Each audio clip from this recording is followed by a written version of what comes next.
pense, pour l'IA, il y a une dernière chose qui mérite d'être montrée. Alors, on pourrait en montrer plein d'autres. Hein. L'IA permet de faire des résumés de certains livres. Hein. Dans Logos, il y a tellement de ressources qu'on n'a pas le temps pour tout lire. L'avantage de l'IA, parfois, c'est qu'elle nous permet de savoir si ça vaut le coup de lire quelque chose ou pas. Je vous donne un exemple. En ce moment, je suis en train de travailler sur l'articulation entre la pneumatologie, c'est la doctrine du Saint-Esprit, et l'herméneutique, c'est l'art d'interpréter la Bible. Comment le Saint-Esprit joue son rôle dans la compréhension du texte biblique. Il y a plein de choses à lire et c'est formidable.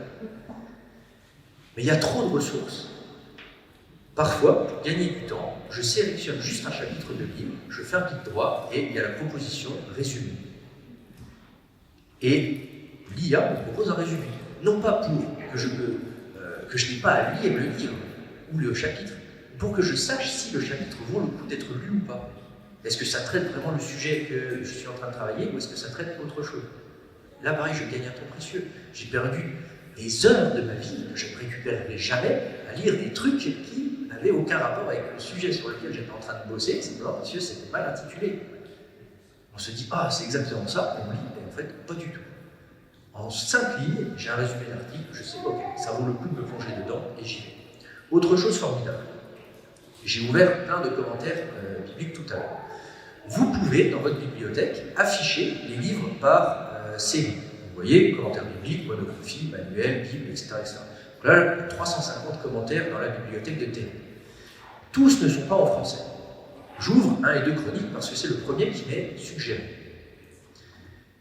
Alors je ferme parce que c'est trop facile. Donc là, j'ai tout le commentaire sur les chroniques de cette série, je ne sais même pas c'est laquelle, peu importe.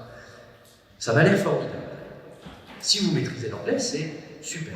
Si vous ne maîtrisez pas l'anglais, je sélectionne le texte, et ici j'ai une petite icône de traduction qui fait appel à DeepL, le meilleur traducteur en ligne. Et là, la traduction m'est proposée instantanément. Et si je fais défiler le texte, la traduction, alors sous réserve du bon fonctionnement d'Internet, vous voyez, suit le texte. Là où il y a des barres, c'est que la traduction suit. Voilà, c'est pas très intéressant parce que je suis dans une bibliographie, mais plus je fais défiler, plus le texte suit. Et si je vais ici, voilà, comme ça, hop, eh bien le texte traduit a suivi. Et je peux lire en français directement à côté. C'est DeepL, ça ne vaut pas la traduction qu'un homme aurait proposée, parfaitement bilingue, mais c'est quand même ultra qualitatif. Voilà, je pense qu'on a fait le tour des fonctionnalités de l'IA. Il y aurait plein de choses à vous montrer encore, mais le temps devient court si on veut avoir un temps de questions-réponses.